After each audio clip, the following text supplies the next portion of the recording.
Bonjour, ici Valérie Orsoni. Alors je suis ravie de vous présenter une de mes recettes favorites, à savoir le pudding de chocolat à la chantilly de noix de coco. Allez, c'est parti!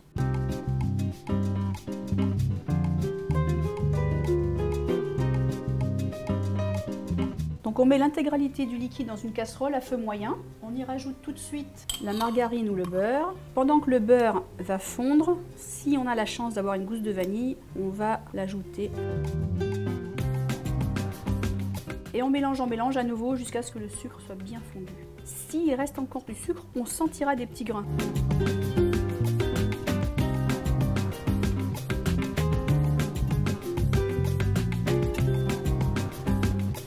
On va ajouter très progressivement un peu de maïzena. Alors, je conseille de le faire avec une petite cuillère pour ne pas en mettre trop, parce que l'objectif va être de mettre de la maïzena, de tourner non-stop jusqu'à ce qu'on sente que le mélange s'épaississe. Ça prend entre 10 minutes et 20 minutes selon la température de votre feu. Une de mes astuces préférées, c'est de prendre une assiette froide. On prend un peu de crème avec la cuillère et on verse. Si on voit après environ 3 secondes que si je bouge l'assiette, la crème ne bouge plus, ce qui est le cas ici, eh bien c'est que la crème est prête à être transvasée dans les petits ramequins. On va les laisser refroidir environ un quart d'heure, 20 minutes à l'extérieur et ensuite on les mettra au réfrigérateur pour environ une petite heure avant de pouvoir mettre la crème.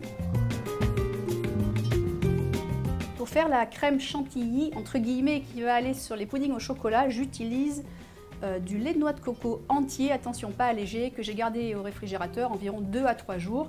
Ce qui fait que quand je vais l'ouvrir, la crème va être complètement agglomérée et je vais l'extraire de la conserve. Si vous n'avez pas de fouet, idéalement bien sûr un fouet électrique, force maximum pendant 5 minutes, 10 minutes, vous aurez une fantastique crème. Si vous n'en avez pas, c'est pas grave, prenez 2 fourchettes, vous les coincez comme ça, clac. Ça fait fouet, ça fait travailler aussi les biceps.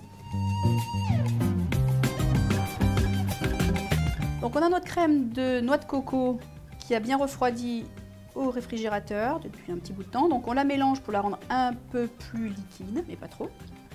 Et ensuite, selon le degré de prise de notre crème, on peut soit la poser dessus, soit la laisser sur la cuillère et la poser délicatement, de manière très chic, sur le dessus.